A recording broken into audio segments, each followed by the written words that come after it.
Capítulo 1. De Pablo, siervo de Cristo Jesús, apóstol por un llamado de Dios, escogido para el Evangelio de Dios. Esta buena nueva, anunciada de antemano por sus profetas en las Santas Escrituras, se refiere a su Hijo, que nació de la descendencia de David según la carne, y que el Espíritu de Santidad ha designado Hijo de Dios al resucitarlo de entre los muertos en una obra de poder. De Él, Cristo Jesús nuestro Señor, hemos recibido gracia y misión, para que en todas las naciones sea recibida la fe para gloria de su nombre. A estos pueblos pertenecen ustedes, elegidos de Cristo Jesús, que están en Roma, a quien Dios ama y ha llamado y consagrado. Que de Dios nuestro Padre y de Cristo Jesús el Señor les llegue la gracia y la paz. Desde hace mucho tiempo Pablo deseaba visitarlos. Ante todo, doy gracias a mi Dios, por medio de Cristo Jesús, por ustedes, pues su fe es alabada en el mundo entero. Dios sabe que lo recuerdo constantemente en mis oraciones, mientras le rindo ese culto espiritual que es trabajar por la buena nueva de su Hijo. Pues yo desearía, si tal es su voluntad, que se me allane el camino para ir a visitarles. Tengo muchas ganas de verlos para comunicarles algún don espiritual que los fortalezca, y al compartir nuestra fe nos animaremos mutuamente. Quiero que sepan, hermanos, que muchas veces me he propuesto ir a visitarles, pero hasta el momento no he tenido la posibilidad de ir a cosechar algún fruto entre ustedes, como he hecho en otros países, pues me siento en obligación con todos, ya sean griegos o extranjeros, cultos o sin estudios, y estoy dispuesto a ir hasta ustedes a Roma para dar el Evangelio. Como ven, no me avergüenzo del Evangelio. Es una fuerza de Dios y salvación para todos los que creen, en primer lugar para los judíos y también para los griegos. El Evangelio manifiesta cómo Dios nos hace justos por medio de la fe y para la vida de fe. Como dice la Escritura, el que es justo por la fe vivirá. La amenaza del juicio de Dios.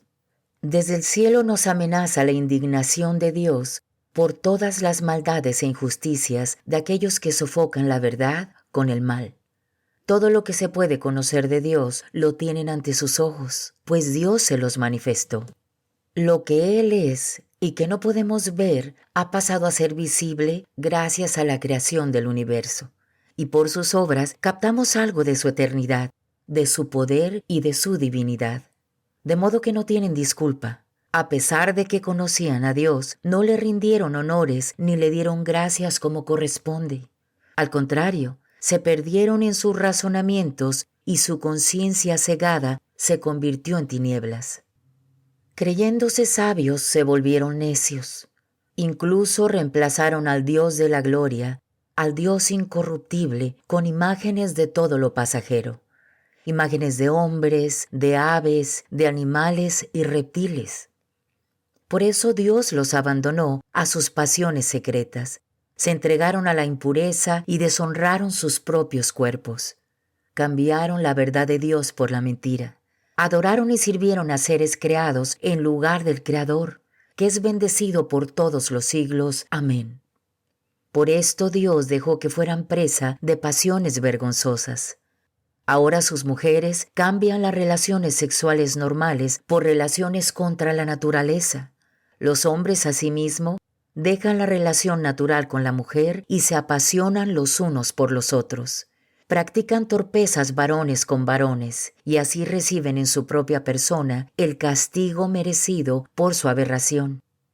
Ya que juzgaron inútil conocer a Dios, Dios a su vez los abandonó a los errores de su propio juicio, de tal modo que hacen absolutamente todo lo que es malo. En ellos no se ve más que injusticia, perversidad, codicia y maldad.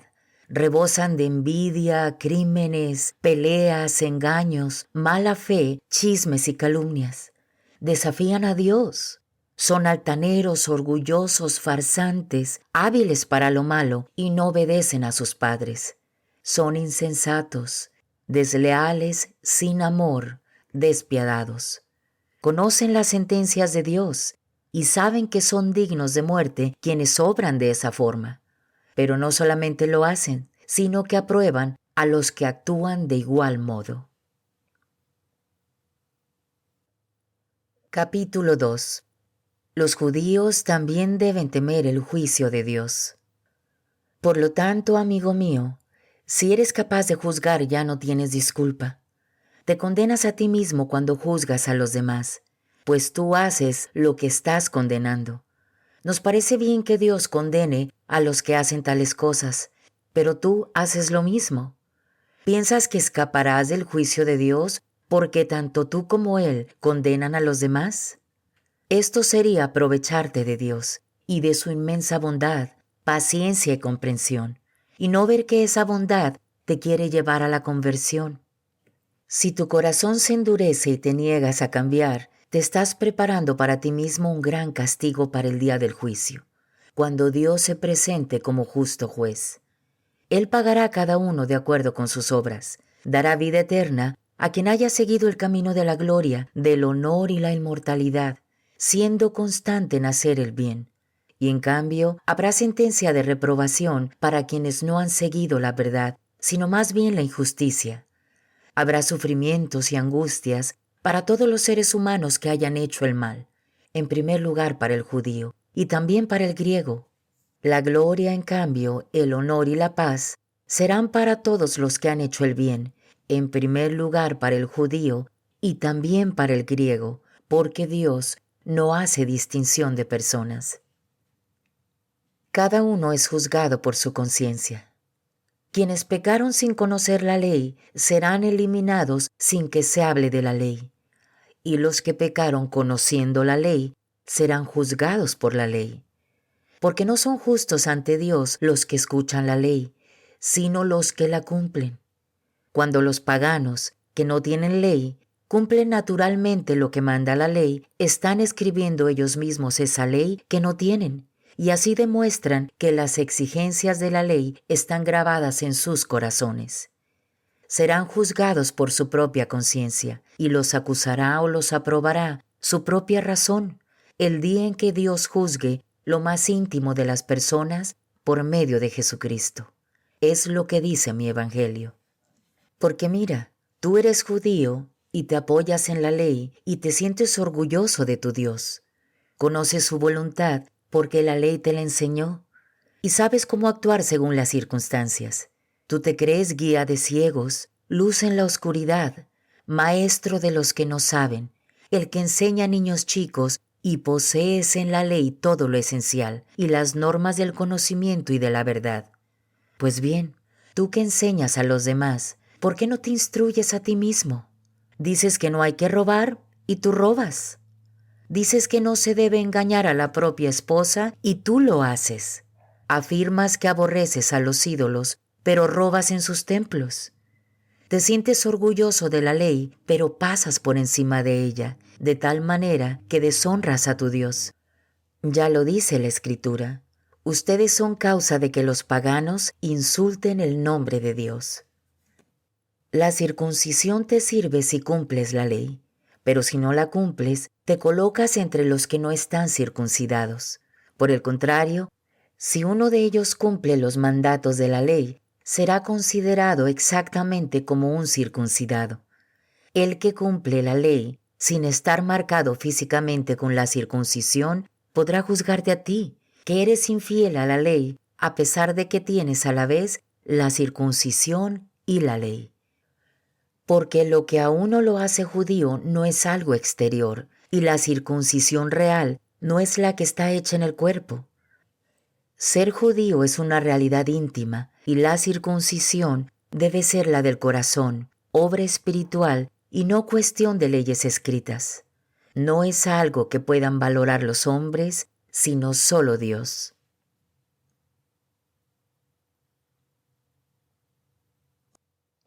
Capítulo 3. ¿Cuál es la ventaja de ser judío? Entonces, ¿cuál es la ventaja de ser judío? ¿Cuál la utilidad de la circuncisión? Grande bajo todo punto de vista. En primer lugar, fue a los judíos a quienes confió Dios su palabra. Es verdad que algunos de ellos no le respondieron, pero ¿hará su infidelidad que Dios no sea fiel? Ni pensarlo. Se comprobará que Dios es fidelidad, mientras que el hombre siempre defrauda. Como dice la Escritura, será probado que tus palabras son verdaderas y saldrás vencedor si te quieren juzgar. Pero si nuestra maldad demuestra que Dios es justo, hablando a lo humano, se podría preguntar, ¿no es Dios injusto al castigarnos? De ninguna manera, pues si no, ¿cómo podría Dios juzgar al mundo? Pero tal vez replicarán, si la mentira mía hace resaltar la verdad de Dios, aumentando así su gloria, ¿cómo me tratarán de pecador? Muy bien, entonces hagamos el mal para que venga el bien. Algunos calumniadores dicen que esa es nuestra enseñanza, pero tendrán que responder de tales palabras. ¿Tenemos entonces alguna superioridad? Sí y no. Acabamos de demostrar que todos, judíos y no judíos, están bajo el dominio del pecado. Como dice la Escritura, no hay nadie bueno ni siquiera uno. No hay ninguno sensato, nadie que busque a Dios. Todos se han extraviado, ya no sirven para nada. No hay quien obre el bien, ni siquiera uno. Su garganta es un sepulcro abierto, y con su lengua urden engaños. Sus labios esconden veneno de serpiente, y su boca está llena de maldiciones y amargura. Corren a donde puedan derramar sangre. Detrás de ellos dejan ruina y miseria. No conocen el camino de la paz. El temor de Dios es lo que menos recuerdan. Pero sabemos que todo lo que dice la Escritura está dicho para el mismo pueblo que recibió la ley. Que todos pues se callen y el mundo entero se reconozca culpable ante Dios. Porque en base a la observancia de la ley no será justificado ningún mortal ante Dios. El fruto de la ley es otro, nos hace conscientes del pecado. Creer es el camino de la salvación. Ahora se nos ha revelado cómo Dios nos hace justos sin hablar de la ley, pero ya lo atestiguaban la ley y los profetas. Mediante la fe, según Jesucristo, Dios reordena y hace justos a todos los que llegan a la fe. No hay distinción de personas, pues todos pecaron y están faltos de la gloria de Dios. Pero todos son hechos justos gratuitamente y por pura bondad, mediante la redención realizada en Cristo Jesús. Dios lo puso como la víctima cuya sangre nos consigue el perdón, y esto es obra de fe. Así demuestra Dios cómo nos hace justos, perdonando los pecados del pasado que había soportado en aquel tiempo, y demuestra también cómo nos reforma en el tiempo presente. Él que es justo, nos hace justos por la fe cristiana. Y ahora, ¿dónde están nuestros títulos? Fueron echados fuera. ¿Quién los echó? ¿La ley que pedía obras? No, otra ley, que es la fe. Nosotros decimos esto: la persona es hecha justa por la fe y no por el cumplimiento de la ley. De otra manera, Dios sería solo Dios de los judíos. ¿No lo es también de las demás naciones? Claro que también es Dios de esas naciones, pues solamente Él es Dios, quien salva a causa de su fe al pueblo circuncidado y a los otros pueblos cuando llegan a la fe. ¿Creen ustedes que con la fe suprimimos la ley? De ninguna manera. Más bien, la colocamos en su verdadero lugar.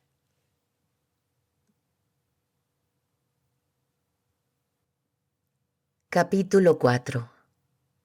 Abraham, padre de los creyentes. Hablemos pues de Abraham, nuestro padre según la carne. ¿Qué fue lo novedoso en él? Abraham fue justo ante Dios, y si lo hubiera conseguido por sus obras, podría ostentar sus méritos, pero no los tiene ante Dios. En efecto, ¿qué dice la Escritura? Abraham creyó a Dios, quien se lo tomó en cuenta para hacerlo justo. Cuando alguien ha realizado una obra o trabajo, no se le entrega el salario como un favor, sino como una deuda. Por el contrario, al que no puede presentar obras, pero cree en aquel que hace justos a los pecadores, se le toma en cuenta su fe para hacerlo justo. Así David felicita al que Dios cuenta entre los justos, sin que sea el fruto de sus obras. Felices aquellos cuyos pecados han sido perdonados y cuyas ofensas han sido olvidadas. Feliz el hombre a quien Dios no le toma en cuenta su pecado. ¿Esta felicidad está reservada solo para los circuncidados o es también para los incircuncisos? Acabamos de decir que se tomó en cuenta la fe de Abraham para contarlo entre los justos. ¿Pero cuándo se dio eso? ¿Antes de circuncidarse o después? No después, sino antes. Justamente recibió el rito de la circuncisión como un sello o como una señal de la justicia que reciben aquellos que creen cuando todavía no están circuncidados. De manera que Abraham es el padre de todos los que creen sin haber sido circuncidados, y Dios se lo toma en cuenta para hacerlos justos y santos.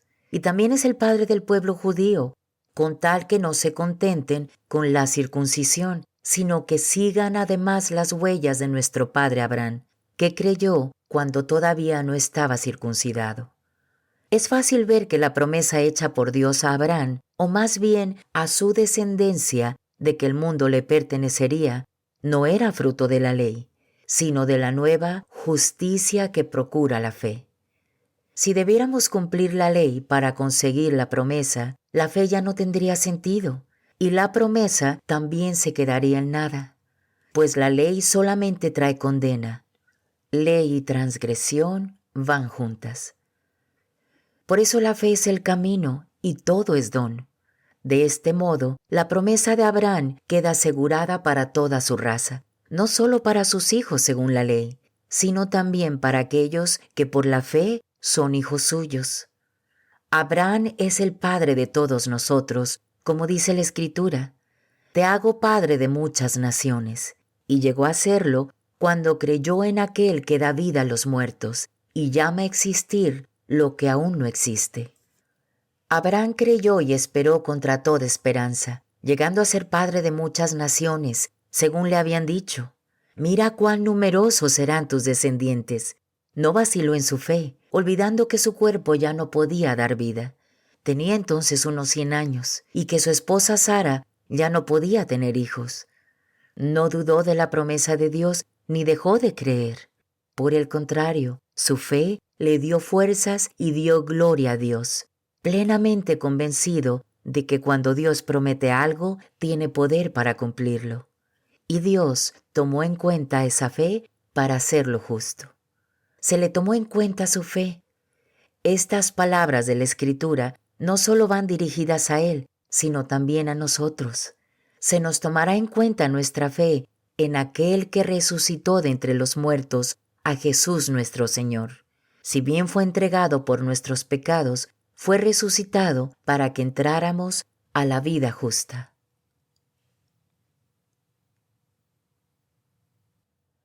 Capítulo 5. Ahora estamos en paz con Dios. Por la fe, pues, hemos sido hechos justos, y estamos en paz con Dios por medio de Jesucristo, nuestro Señor. Por Él hemos tenido acceso a este estado de gracia, incluso hacemos alarde de esperar la misma gloria de Dios. Incluso no nos acobardamos en las tribulaciones, sabiendo que la prueba ejercita la paciencia, que la paciencia nos hace madurar y que la madurez aviva la esperanza, la cual no quedará frustrada, pues ya se nos ha dado el Espíritu Santo, y por Él el amor de Dios se va derramando en nuestros corazones. Fíjense cómo Cristo murió por los pecadores cuando llegó el momento, en un tiempo en que éramos impotentes. Difícilmente aceptaríamos morir por una persona justa. Tratándose de una buena persona, tal vez alguien se atrevería a sacrificar su vida. Pero Dios dejó constancia del amor que nos tiene. Cristo murió por nosotros cuando todavía éramos pecadores. Con mucha más razón ahora nos salvará del castigo si por su sangre hemos sido hechos justos y santos. Cuando éramos enemigos, fuimos reconciliados con Él por la muerte de su Hijo. Con mucha más razón ahora, su vida será nuestra plenitud. No solo eso, nos sentiremos seguros de Dios gracias a Cristo Jesús, nuestro Señor, por medio del cual hemos obtenido la reconciliación. Adán y Cristo. Pues bien, un solo hombre hizo entrar el pecado en el mundo, y por el pecado la muerte. Después la muerte se propagó a todos los hombres, ya que todos pecaban. No había ley todavía, pero el pecado ya estaba en el mundo. Mientras no había ley, no se podía inculpar al pecador, pero no obstante el pecado estaba en el mundo. Por eso, desde Adán hasta Moisés, la muerte tuvo poder, incluso sobre aquellos que no desobedecían abiertamente, como en el caso de Adán, siendo todo esto figura del que estaba viniendo. Así fue la caída, pero el don de Dios no tiene comparación, pues si todos mueren por la falta de uno solo, la gracia de Dios se multiplica más todavía cuando este don gratuito pasa de un solo hombre, Jesucristo, a toda una muchedumbre. No hay comparación entre el pecado de uno y el don de Dios en la hora presente. Pues el juicio de un solo pecado terminó en condena, pero el perdón de muchos pecados termina en absolución. Y si bien reinó la muerte por culpa de uno y debido a uno solo, con mucha mayor razón, gracias a uno solo, Jesucristo, todos aquellos que aprovechan el derroche de la gracia y el don de la justicia reinarán en la vida. Pues si es verdad que una sola transgresión acarreó sentencia de muerte para todos, asimismo, la reabsolución merecida por uno solo procuró perdón y vida a todos. Y así como la desobediencia de uno solo hizo pecadores a muchos, así también por la obediencia de uno solo, toda una multitud es constituida justa. Al sobrevenir la ley, se multiplicaron los delitos, pero donde abundó el pecado, sobreabundó la gracia. Y del mismo modo que el pecado estableció su reinado de muerte, así también debía reinar la gracia que, al hacernos justos, nos lleva a la vida eterna por medio de Cristo Jesús, nuestro Señor.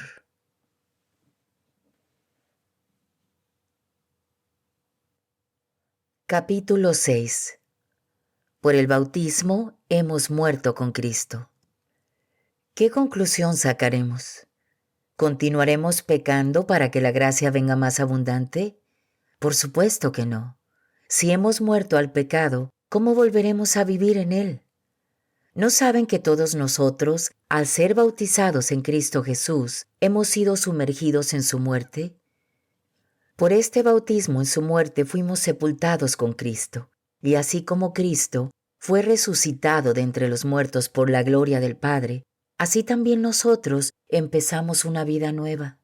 Si la comunión en su muerte nos injertó en Él, también compartiremos su resurrección. Como ustedes saben, el hombre viejo que está en nosotros ha sido crucificado con Cristo. Las fuerzas vivas del pecado han sido destruidas para que no sirvamos más al pecado. Hemos muerto, ¿no es cierto? Entonces ya no le debemos nada. Pero si hemos muerto con Cristo, debemos creer que también viviremos en Él. Sabemos que Cristo, una vez resucitado de entre los muertos, ya no muere más. Desde ahora la muerte no tiene poder sobre Él. Así pues, si hay una muerte para el pecado que es para siempre, también hay un vivir que es vivir para Dios. Así también ustedes deben considerarse a sí mismos muertos para el pecado y vivos para Dios en Cristo Jesús. No dejen que el pecado tenga poder sobre este cuerpo. Ha muerto. Y no obedezcan a sus deseos. No le entreguen a sus miembros, que vendrían a ser como armas perversas al servicio del pecado. Por el contrario, ofrézcanse ustedes mismos a Dios, como quienes han vuelto de la muerte a la vida, y que sus miembros sean como armas santas al servicio de Dios. El pecado ya no los volverá a dominar, pues no están bajo la ley, sino bajo la gracia. Díganme, ¿el hecho de que ya no estemos bajo la ley, sino bajo la gracia, nos autoriza a pecar? Claro que no. Si se entregan a alguien como esclavos sumisos, ya serán esclavos de aquel a quien obedecen. Si ese dueño es el pecado, irán a la muerte, mientras que obedeciendo a la fe alcanzarán una vida santa. Así pues, demos gracias a Dios, porque antes tenían como dueño al pecado, pero han obedecido de todo corazón a esa doctrina a la cual se han entregado. Y liberados del pecado, se hicieron esclavos del camino de justicia. ¿Ven que uso figuras muy humanas? Pues tal vez les cueste entender. Hubo un tiempo en que llevaron una vida desordenada e hicieron sus cuerpos esclavos de la impureza y del desorden. Conviértanlos ahora en servidores de la justicia verdadera para llegar a ser santos. Cuando eran esclavos del pecado, se sentían muy libres respecto al camino de justicia. Pero con todas esas cosas de las que ahora se avergüenzan, ¿cuál ha sido el fruto? Al final está la muerte. Ahora, en cambio, siendo libres del pecado y sirviendo a Dios, trabajan para su propia santificación y al final está la vida eterna. El pecado paga un salario y es la muerte. La vida eterna, en cambio, es el don de Dios en Cristo Jesús, nuestro Señor.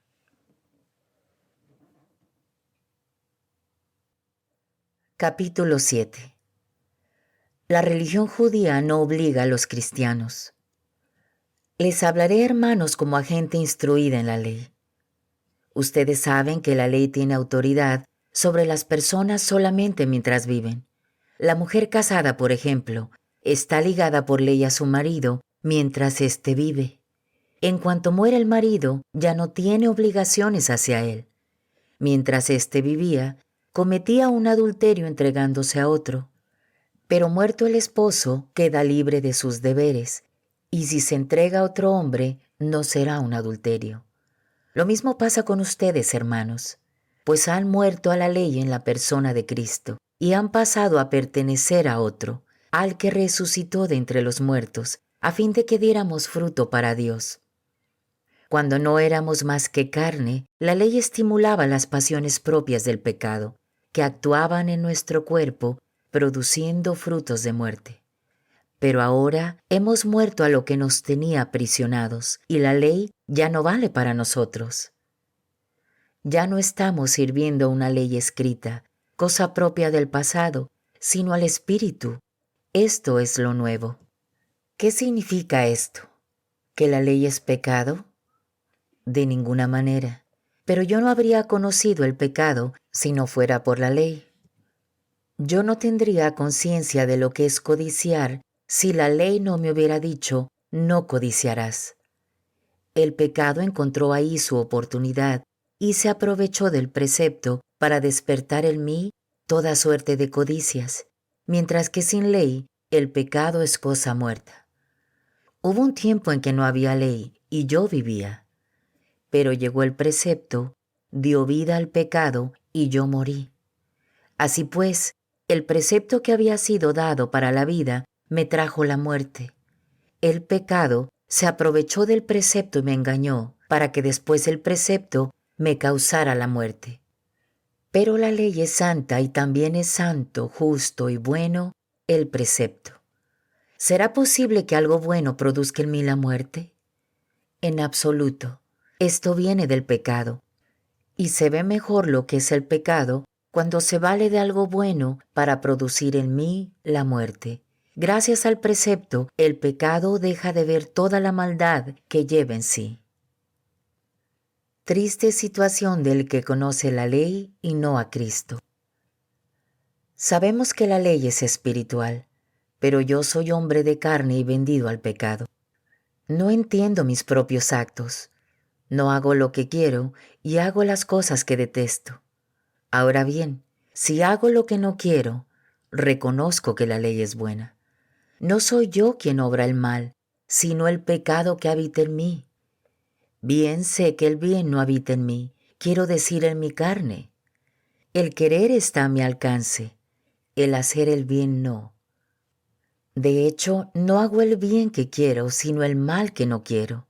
Por lo tanto, si hago lo que no quiero, eso ya no es obra mía, sino del pecado que habita en mí. Ahí me encuentro con una ley. Cuando quiero hacer el bien, el mal se me adelanta. En mí, el hombre interior se siente muy de acuerdo con la ley de Dios, pero advierto en mis miembros otra ley que lucha contra la ley de mi espíritu y paso a ser esclavo de esa ley del pecado que está en mis miembros. Infeliz de mí, ¿quién me librará de este cuerpo de muerte? Gracias sean dadas a Dios por Jesucristo nuestro Señor. En resumen, por mi conciencia me someto a la ley de Dios, mientras que por la carne sirvo a la ley del pecado.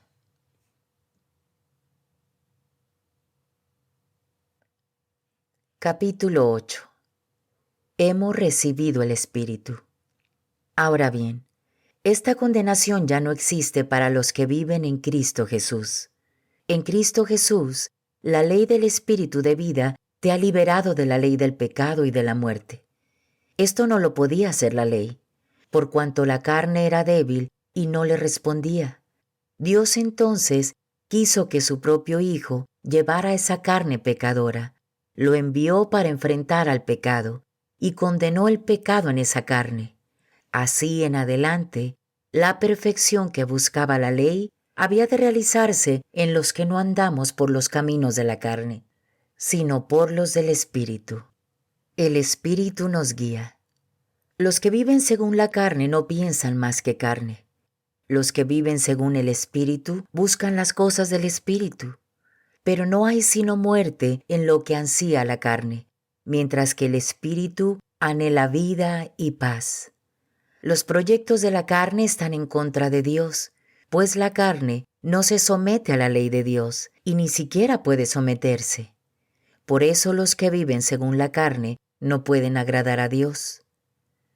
Ustedes ya no están en la carne, sino que viven en el Espíritu, pues el Espíritu de Dios habita en ustedes. Si alguno no tuviera el Espíritu de Cristo, éste no le pertenecería.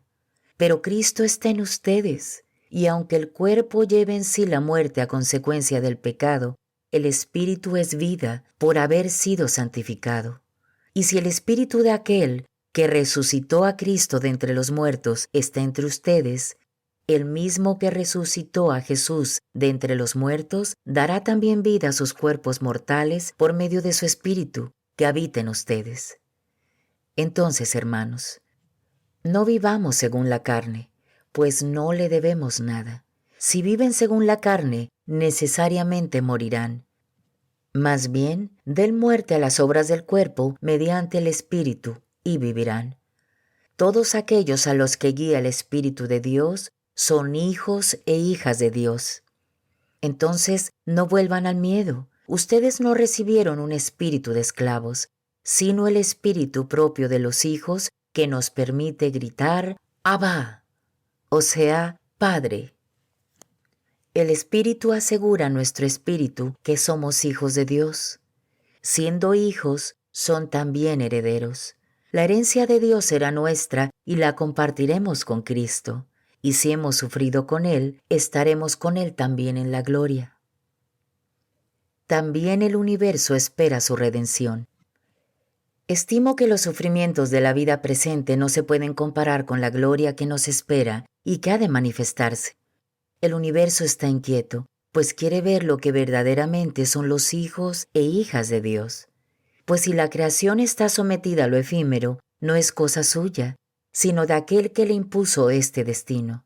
Pero le queda la esperanza, porque el mundo creado también dejará de trabajar para el polvo y compartirá la libertad y la gloria de los hijos de Dios. Vemos que la creación entera gime y sufre dolores de parto. Y también nosotros, aunque ya tengamos el Espíritu como un anticipo de lo que hemos de recibir, gemimos en nuestro interior mientras esperamos nuestros derechos de hijos y la redención de nuestro cuerpo. Estamos salvados, pero todo es esperanza. ¿Quieres ver lo que esperas? Ya no sería esperar, porque ¿quién espera lo que ya tiene a la vista? Esperemos pues sin ver, y lo tendremos si nos mantenemos firmes. Somos débiles, pero el Espíritu viene en nuestra ayuda. No sabemos cómo pedir ni qué pedir, pero el Espíritu lo pide por nosotros, con gemidos inefables. Y aquel que penetra los secretos más íntimos entiende esas aspiraciones del Espíritu, pues el Espíritu quiere conseguir para los santos lo que es de Dios. ¿Quién nos podrá apartar del amor de Dios? También sabemos que Dios dispone todas las cosas para bien de los que lo aman, a quienes Él ha escogido y llamado. A los que de antemano conoció, también los predestinó a ser imagen y semejanza de su Hijo, a fin de que sea el primogénito en medio de numerosos hermanos. Así pues, a los que Él eligió los llamó. A los que llamó los hizo justos y santos. A los que hizo justos y santos les da la gloria. ¿Qué más podemos decir? Si Dios está con nosotros, ¿quién estará con nosotros? Si ni siquiera se reservó a su propio Hijo, sino que lo entregó por todos nosotros, ¿cómo no nos va a dar con Él todo lo demás? ¿Quién acusará a los elegidos de Dios? Dios mismo los declara justos. ¿Quién los condenará? ¿Acaso será Cristo el que murió y más aún resucitó y está a la derecha de Dios intercediendo por nosotros? ¿Quién nos separará del amor de Cristo? ¿Acaso las pruebas, la aflicción, la persecución, el hambre, la falta de todo, los peligros o la espada? Como dice la Escritura, por tu causa nos arrastran continuamente a la muerte, nos tratan como ovejas destinadas al matadero. Pero no, en todo eso saldremos triunfadores gracias a aquel que nos amó. Yo sé que ni la muerte ni la vida, ni los ángeles ni las fuerzas del universo, ni el presente ni el futuro, ni las fuerzas espirituales, ya sean del cielo o de los abismos, ni ninguna otra criatura podrán apartarnos del amor de Dios manifestado en Cristo Jesús, nuestro Señor.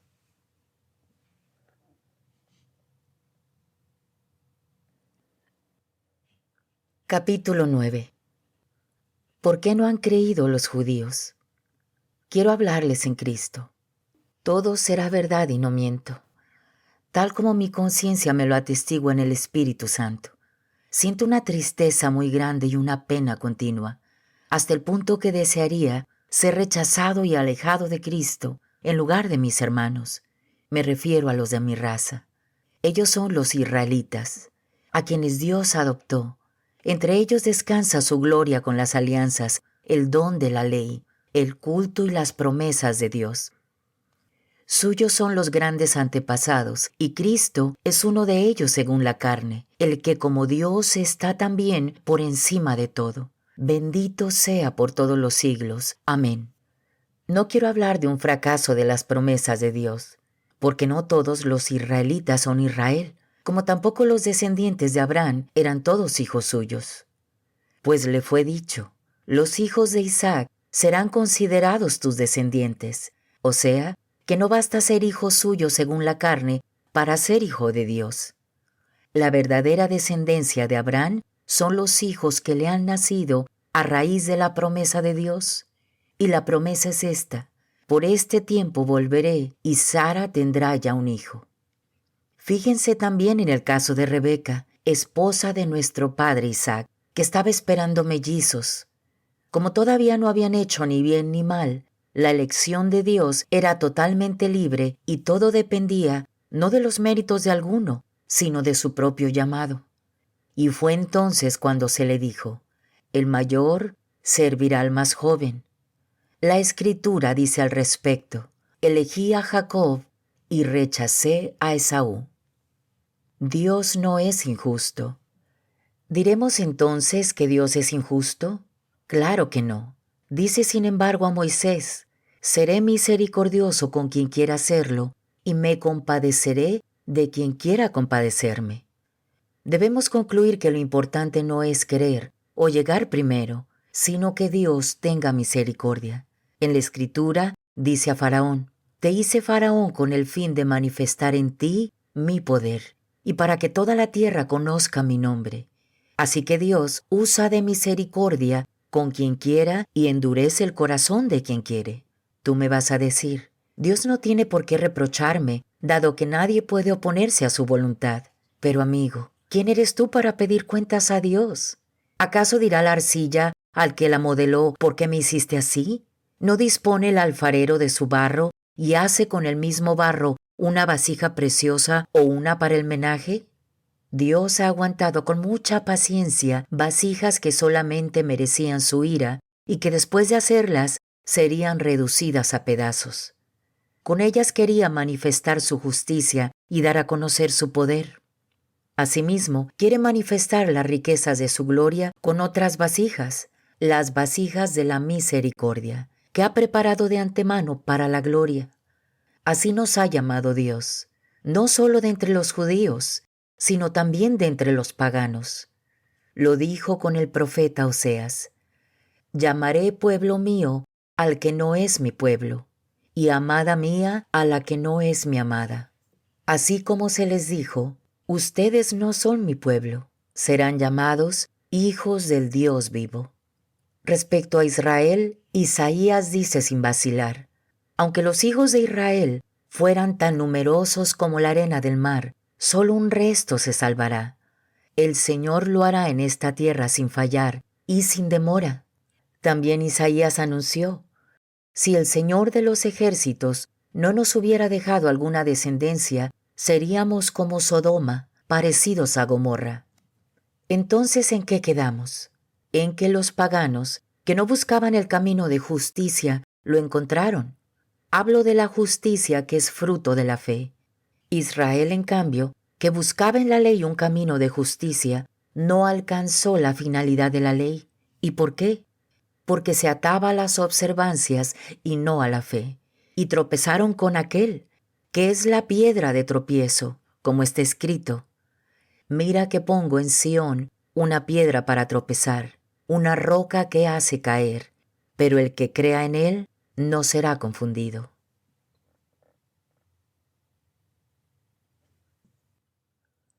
Capítulo 10.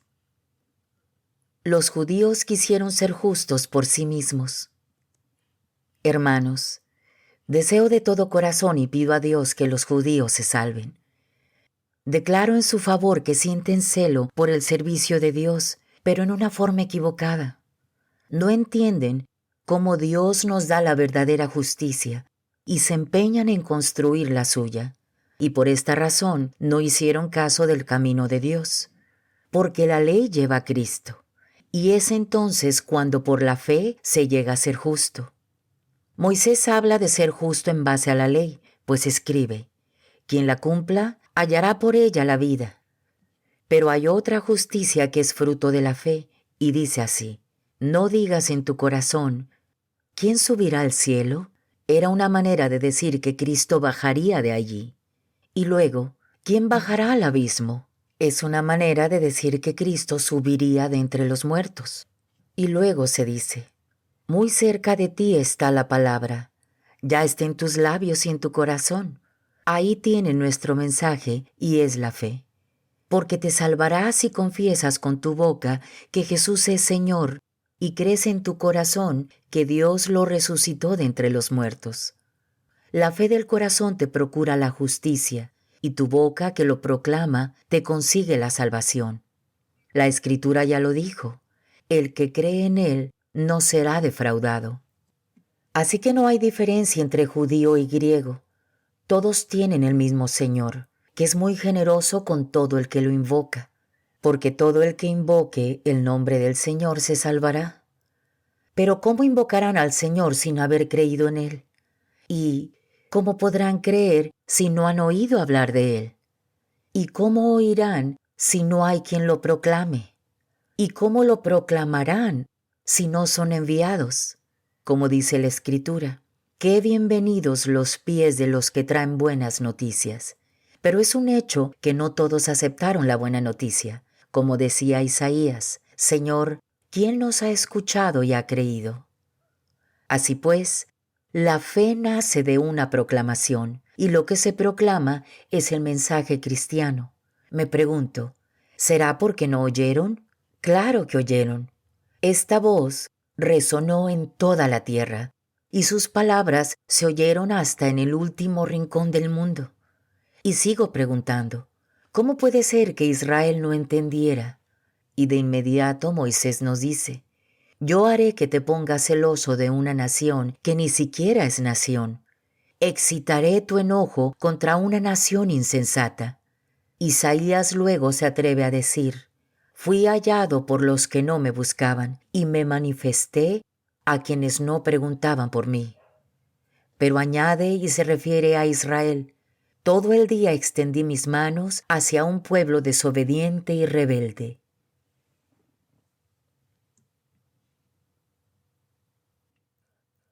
Capítulo 11.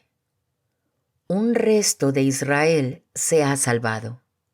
Entonces debo preguntar, ¿es posible que Dios haya rechazado a su pueblo? Por supuesto que no. Yo también soy israelita, descendiente de Abraham y de la tribu de Benjamín. No, Dios no ha rechazado a su pueblo, al que de antemano conoció. ¿No se acuerdan de lo que dice la Escritura acerca de Elías, cuando éste acusaba a Israel ante Dios? Señor, han dado muerte a tus profetas, han derribado tus altares, he quedado yo solo y además quieren matarme. ¿Y cuál fue la respuesta? Me he reservado 7,000 hombres que no se han arrodillado ante Baal. Lo mismo ocurre ahora. Queda un resto escogido por pura gracia. Yo digo por gracia y no porque cumplían. De otra manera la gracia no sería gracia. ¿Y entonces qué? Israel no encontró lo que buscaba, pero sí lo encontraron esos elegidos, mientras los demás se endurecían. Dice la Escritura, Dios los embruteció, sus ojos no ven y sus oídos no oyen hasta el día de hoy. Y David dice, que sus banquetes sean trampa y un lazo, una piedra donde caigan ellos mismos y encuentren ahí su castigo. Que sus ojos se oscurezcan y no vean, y que anden siempre con la espalda encorvada. No desprecies al que tropezó. De nuevo pregunto, ¿tropezaron y cayeron para no volver a levantarse? De ninguna manera. A consecuencia de su traspié, la salvación ha sido llevada a los paganos, y esto será un desafío para ellos. Si la caída de Israel fue una riqueza para el mundo, y lo que perdieron enriqueció a las naciones paganas, ¿cómo será cuando Israel alcance su plenitud? A ustedes que no son judíos les digo, si yo, apóstol de los no judíos, pongo tanto empeño en cumplir con mi oficio, es porque quiero despertar los celos de mi raza y así salvar a algunos de ellos. Si su exclusión ha sido reconciliación del mundo con Dios, ¿qué significará su reintegración, sino que la vida resurge de entre los muertos? Cuando se consagran a Dios las primicias, queda todo bendecido. Si la raíz es santa, lo serán también las ramas.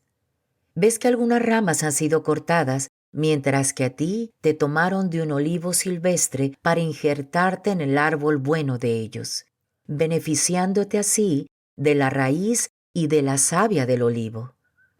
No desprecies a esas ramas. ¿Cómo puedes sentirte superior? No eres tú el que sostiene la raíz, sino que es la raíz la que te sostiene a ti. Dirás tal vez, cortaron las ramas para injertarme a mí. Muy bien, no creyeron y fueron desgajados, mientras que tú estás ahí gracias a la fe. Pero no seas orgulloso y vigila tus pasos, porque si Dios no perdonó a las ramas naturales, menos aún te perdonará a ti. Fíjate que Dios es a la vez bondadoso y severo. Severo con ellos que cayeron y bondadoso contigo, siempre que perseveres en el bien, pues de lo contrario tú también serás cortado. En cuanto a ellos, si no se obstinan en rechazar la fe, serán injertados, pues Dios es capaz de injertarlos de nuevo. Si tú fuiste sacado del olivo silvestre, que era tu misma especie, para ser injertado en el olivo bueno, que no era de tu especie, será mucho más fácil para ellos que son de la misma especie del olivo. Israel se salvará. Quiero, hermanos, que entiendan este misterio y no se sientan superiores. Una parte de Israel va a quedarse endurecida hasta que el conjunto de las naciones haya entrado. Entonces todo Israel se salvará, según dice la Escritura. De Sión saldrá el libertador que limpiará a los hijos de Jacob de todas sus faltas. Y esta es la alianza que yo haré con ellos después de borrar todos sus pecados. Si los miramos desde el Evangelio, ellos son enemigos, lo que es para el bien de ustedes. Pero ateniéndose a la elección, ellos son amados en atención a sus padres, porque Dios no se arrepiente de su llamado ni de sus dones. Pues bien, ustedes, que no obedecían a Dios, fueron perdonados a través de la desobediencia de los judíos. Ellos, a su vez, serán perdonados después de la actual desobediencia que les ha traído el perdón a ustedes. Así Dios hizo pasar a todos por la desobediencia, a fin de mostrar a todos su misericordia. Qué profunda es la riqueza, la sabiduría y la ciencia de Dios. ¿Cómo indagar sus decisiones o reconocer sus caminos? ¿Quién entró jamás en los pensamientos del Señor? ¿A quién llamó para que fuera su consejero? ¿Quién le dio primero para que Dios tenga que devolvérselo? Todo viene de Él, por Él acontece y volverá a Él. A Él sea la gloria por siempre. Amén.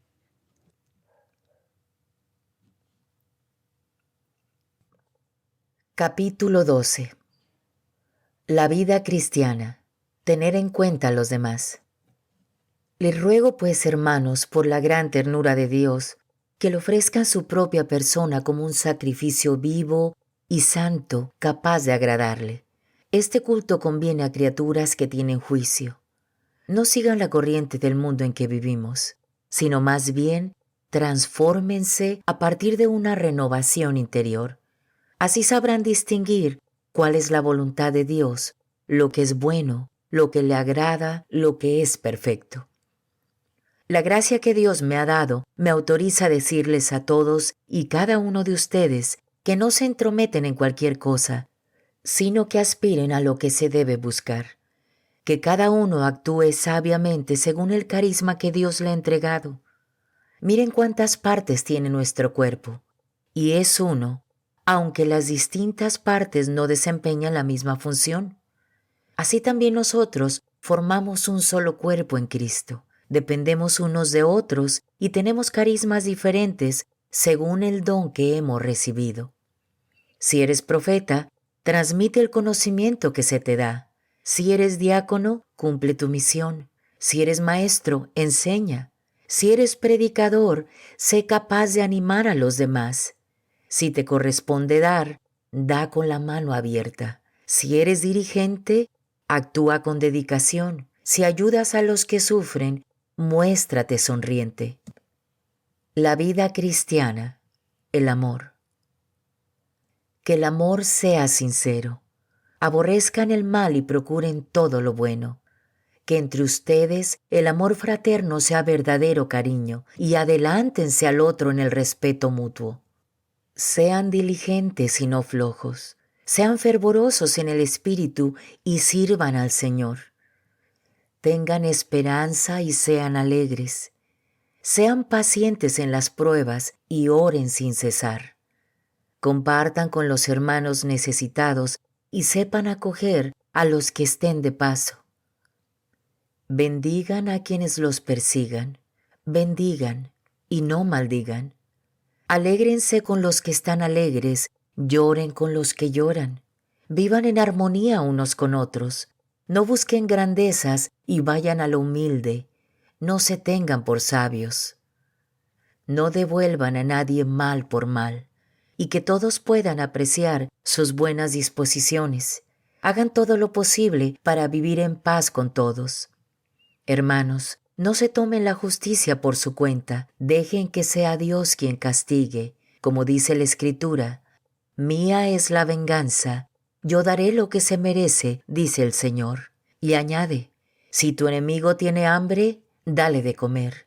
Si tiene sed, dale de beber. Así le sacarás los colores a la cara. No te dejes vencer por el mal, más bien derrota al mal con el bien.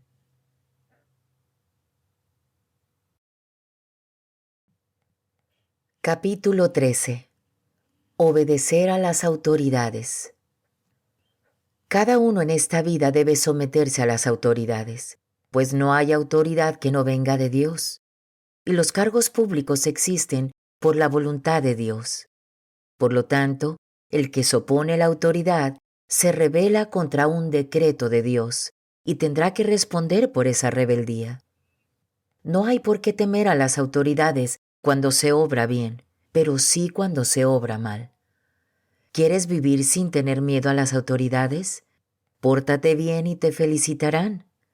Han recibido de Dios la misión de llevarte al bien.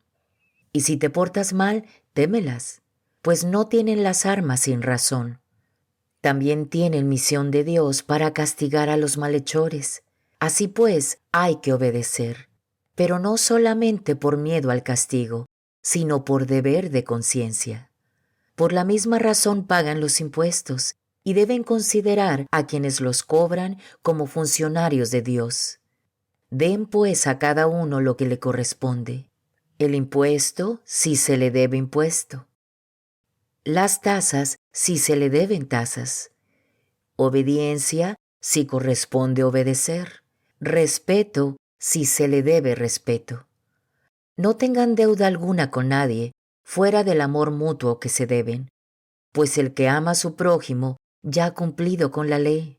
Pues los mandamientos: no cometas adulterio, no mates, no robes, no tengas envidia, y todos los demás se resumen en estas palabras: amarás a tu prójimo como a ti mismo.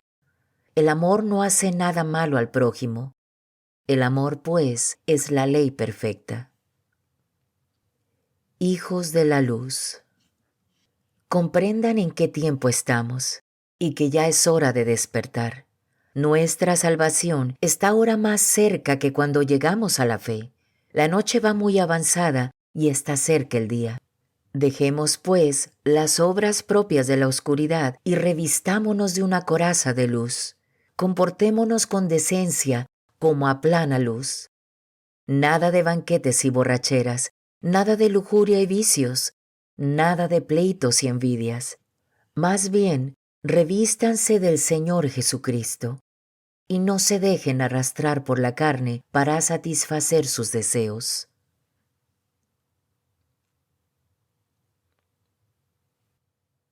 Capítulo 14. Actitud comprensiva con los de conciencia débil. Sean comprensivos con el que no tiene segura su fe y dejen las discusiones que terminan en división. Hay quien cree que puede comer de todo, mientras que otros, menos seguros, solo comen verduras. El que come de todo no debe despreciar al que se abstiene, y el que no come de todo, que no critique al que come, pues Dios lo ha tomado tal como es. ¿Y quién eres tú para criticar al servidor de otro? Si se mantiene en pie o se cae, es asunto de su patrón, pero no se caerá porque su Señor tiene poder para mantenerlo en pie. Para unos hay días propicios y días que no lo son, mientras que para otros todos los días son iguales. Que cada uno, pues, siga su propio parecer. El que se preocupa por un día de buena suerte, lo hace por el Señor. El que come, lo hace por el Señor, pues al comer le da gracias. Y también el que no come, lo hace por el Señor y le da igualmente gracias. De hecho, ninguno de nosotros vive para sí mismo y ninguno muere para sí mismo. Si vivimos, vivimos para el Señor, y si morimos, morimos para el Señor. Tanto en la vida como en la muerte pertenecemos al Señor. Por esta razón, Cristo experimentó la muerte y vive para ser Señor de los muertos y de los que viven. Entonces tú, ¿por qué criticas a tu hermano? ¿O por qué lo desprecias? Todos hemos de comparecer ante el tribunal de Dios. Está escrito: juro por mí mismo, palabra del Señor, que toda rodilla se doblará ante mí, y toda lengua confesará la verdad ante Dios. Que quede bien claro que cada uno de nosotros dará cuenta a Dios de sí mismo. Dejemos pues de juzgarnos los unos a los otros. Examinémonos más bien, no sea que pongamos delante de nuestro hermano algo que lo haga tropezar. Yo sé, y estoy seguro de ello en el Señor Jesús, que ninguna cosa es impura de por sí, pero sí lo es para quien la considera impura.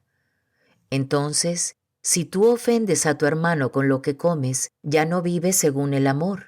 No vayas a destruir con tu dieta aquel por quien murió Cristo. No den motivo de escándalo, aun cuando tengan la razón. Piensen que el reino de Dios no es cuestión de comida o bebida, sino de justicia, de paz y alegría en el Espíritu Santo. Quien de esta forma sirve a Cristo agrada a Dios y también es apreciado por los hombres. Busquemos, pues, lo que contribuye a la paz y nos hace crecer juntos. No destruyas la obra de Dios por cuestión de alimentos. Si bien todos son puros, es malo comerlos cuando causa escándalo. Mejor es abstenerse de carne, vino o de cualquier otra cosa, si esto puede ser causa de tropiezo para tu hermano. Mantén tus propias convicciones ante Dios. Dichoso aquel a quien su conciencia no le reprocha su decisión. Pero si uno come cuando su conciencia se lo reprocha, se condena a sí mismo, pues su convicción era otra, y todo lo que uno hace en contra de su convicción es pecado.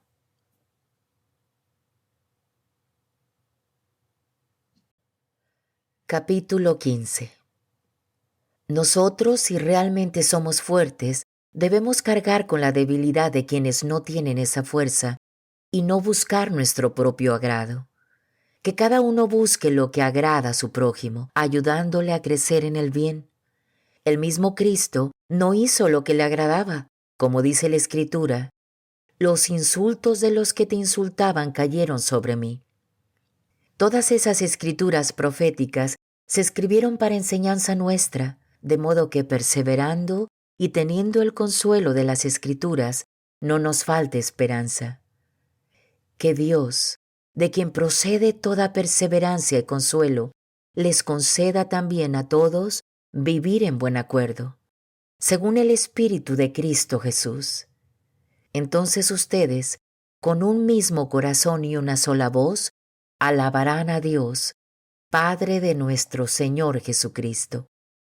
Acójanse unos a otros como Cristo los acogió, para gloria de Dios. Entiéndanme, Cristo se puso al servicio del pueblo judío para cumplir las promesas hechas a sus padres, porque Dios es fiel. ¿Y los otros pueblos? Esos darán gracias a Dios por su misericordia. Lo dice la Escritura. Por eso te bendeciré entre las naciones y alabaré tu nombre. Y también, alégrense naciones paganas junto con el pueblo de Dios. Y de nuevo, canten al Señor todos los pueblos y alábenlo todas las naciones. A su vez Isaías dice: surgirá un descendiente de Jesé y se levantará para guiar las naciones. En él pondrán estas su esperanza. Que el Dios de toda esperanza los colme de gozo y paz en el camino de la fe, y haga crecer en ustedes la esperanza por el poder del Espíritu Santo. Pablo se siente responsable de los cristianos de Roma. Personalmente estoy convencido, hermanos, de que también ustedes están llenos de buena voluntad, colmados de todo conocimiento, y que son capaces de amonestarse mutuamente.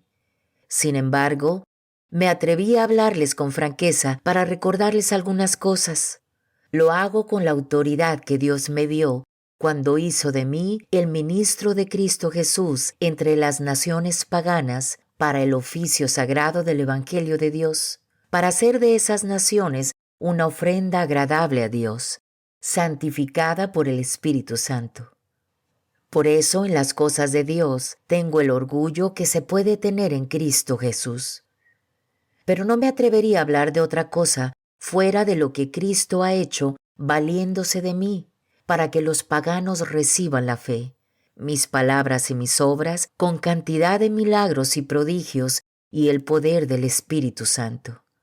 Desde Jerusalén hasta el Ilírico, por todas partes he esparcido la buena nueva de Cristo. Pero he tenido cuidado, y de esto me honro, de no predicar en lugares donde ya se conocía a Cristo y de no edificar sobre fundamentos ajenos. Me guié por la Escritura. Lo verán aquellos a quienes no había sido anunciado, lo conocerán los que nada habían oído. La ayuda para los cristianos de Jerusalén. Este trabajo me tenía tan ocupado que no pude llegar hasta ustedes. Pero como lo deseo desde hace varios años, y ahora ya no hay lugar para mí en esas regiones, lo haré cuando vaya a España. Espero pasar por donde ustedes y verlos, y cuando haya disfrutado plenamente de su compañía, me ayudarán a seguir viaje hacia allá.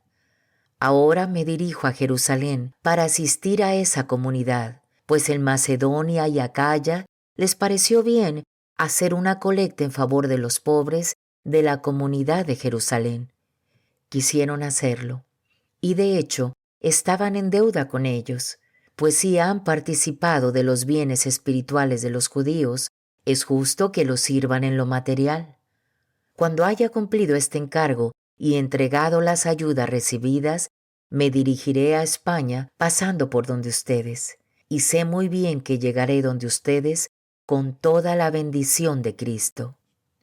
Pero les ruego, hermanos, en nombre de Cristo Jesús nuestro Señor y del amor, fruto del Espíritu, que recen a Dios por mí. Luchen conmigo rogando por mí para que pueda escapar de los enemigos de la fe en Judea y para que la comunidad reciba con agrado la ayuda que le llevo. Así llegaré con alegría donde ustedes, y si Dios quiere, descansaré en su compañía. El Dios de la paz esté con ustedes. Amén.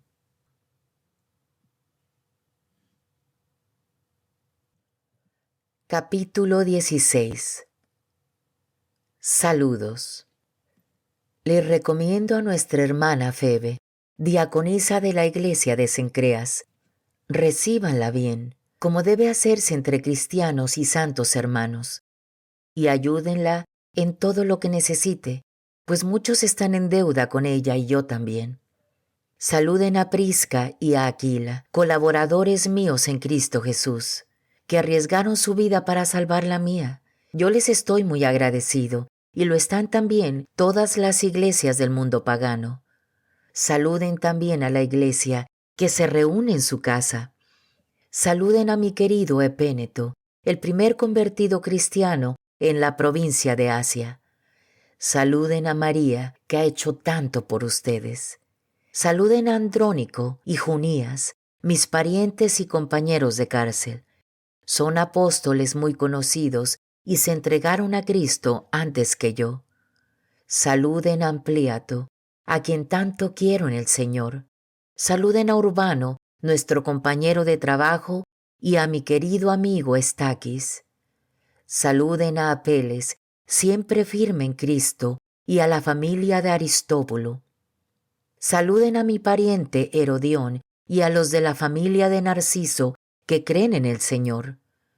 Saluden a Trifena y a Trifosa, que trabajan en la obra del Señor. Saluden a Rufo, elegido del Señor, y a su madre, que ha sido para mí como una segunda madre. Saluden a Síncrito, a Flegón, a Hermes, a Patrobas, a Hermas y a los hermanos que están con ellos. Saluden a Filólogo y a Julia, a Nereo y a su hermana, a Olimpas y a todos los santos que están con ellos. Salúdense unos a otros con el beso santo. Todas las iglesias de Cristo les mandan saludos. Recomendaciones. Hermanos, les ruego que tengan cuidado con esa gente que va provocando divisiones y dificultades, saliéndose de la doctrina que han aprendido. Aléjense de ellos. Esas personas no sirven a Cristo, nuestro Señor, sino a sus propios estómagos, engañando a los ingenuos con palabras bonitas y piadosas.